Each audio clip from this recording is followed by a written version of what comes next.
दोस्तों जय हिंद। तो कैसे हैं आप लोग? आई होप आप सब बहुत अच्छे होंगे।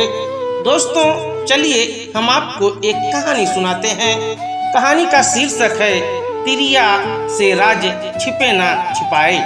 दोस्तों इससे पहले कि हम आपको कहानी में ले चलें, आप हमारे चैनल को सब्सक्राइब करें और वीडियो को एक लाइक अवश्य कर दें। दोस्तों आपके सब्सक्राइब एवं लाइक से हमें मोटिवेशन मिलता है।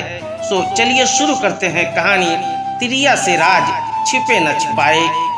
किसी गांव में एक पति पत्नी बड़े प्रेम से रहते थे। दोनों को एक दूसरे पर पूरा विश्वास था। पत्नी के प्रेम के कारण पति अपने घर वालों से अलग हो गया था। पति यह जानता था कि उसके माता पिता बहुत सीधे हैं, लेकिन फिर भी वह अपनी पत्नी के लिए उनसे लड़ता था। वह हमेशा ही अपनी पत्नी का पक्ष लेता था। विशेष बात को भी वह माता पिता भाई बहन को न बताकर सिर्फ अपनी पत्नी को ही बताता था। एक दिन वह घूमता हुआ गांव में काका के पास गया। काका बहुत ही अनुभवी व्यक्ति थे। उसने काका से अपनी पत्नी की प्रशंसा की। उसने काका को बताया कि बड़े से बड़े राज भी वह अपनी पत्नी से नहीं छिपाता। वह पूरे घर को शक की नजर से देख सकता है, लेकिन अपनी पत्नी पर कभी भी शक नहीं करेगा।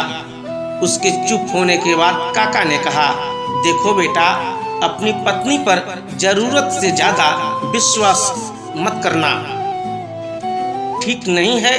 पहले अपनी पत्नी की परीक्षा लेकर देखो, फिर तुम्हें पता चलेगा कि वह कितनी राज की बात छिपा सकती है। कभी कभी सच्चा प्रेम करने वाली स्त्रियां भी नासमझी में अपने पति की भलाई करने में के चक्कर में उनका अहित कर बैठती है।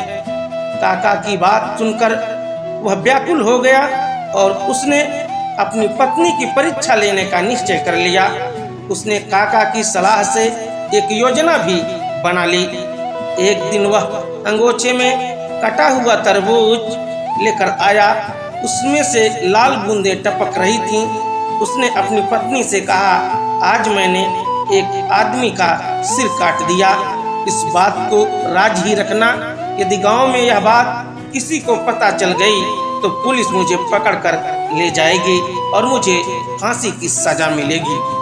उसने अपने पत्नी से फावड़ा मांगा और घर के पीछे एक पेड़ में अंगोछे में लिपटे हुए तरबूज को गड्ढा खोदकर जल्दी से दबा दिया और ऊपर से मिट्टी डालकर जगह को समतल बना दिया। उसकी पत्नी इस घटना के बाद परेशान रहने लगी। उसने अपने पति से कुछ नहीं कहा, लेकिन उसे अंदर ही अंदर बहुत घुटन महसूस हो रही थी। वह अपने मन के बोझ को किसी से कहकर हल्का करना चाहती थी। दुखी होकर उसने यह बात अपनी पड़ोसन को बता दी। उसने पड़ोसन को कसम दी कि वह इस बात को किसी को न बताए, वरना उसके पति को फांसी हो जाएगी। उस महिला ने यह बात अपनी पड़ोसन को बता दी। यह बात एक ने दूसरे को, दूसरे ने तीसरे को, तीसरे ने चौथे को बता दी। इस प्रकार यह बात पूरे गांव में फैलते फैलते पुलिस थाने में भी पहुंच गई। दूसरे दिन दरोगा साहब कुछ सिपाहियों को लेकर उसके घर पहुंच गए। दरोगा ने उसकी पत्नी से पूछा, जल्दी बताओ कि तुम्हारे पति ने सिर कहां पर दबाया है। यदि तुमने सच सच नहीं बताया तो तुम्हें फांसी लग जाएगी। दरोगा की डांट सुनकर उसकी पत्नी डर गई। वह स्थान दिखा दिया जहां पर उसके पति ने गड्ढा खोदकर कुछ दबाया था। पुलिस ने उस स्थान को खोदकर अंगोछे में लिपटा हुआ तरबूज निकाल लिया। वहां पर काका भी उपस्थित थे। उन्होंने पुलिस को बता दिया कि इसने अपनी पत्नी की परीक्षा लेने के लिए ही यह नाटक किया था। इसके बाद सब लोग अपने अपने घर चले गए। काका ने कहा कि तिरिया से राज छिपे ना छिपाए। दोस्तों अगर कहानी आपको अच्छी लगी हो तो आप इस कहानी को अपने दोस्तों के बीच शेयर अवश्य करें। मिलते हैं कल एक नई कहानी के साथ। तब तक के लिए जय हिंद, जय भारत, वंदे मातरम।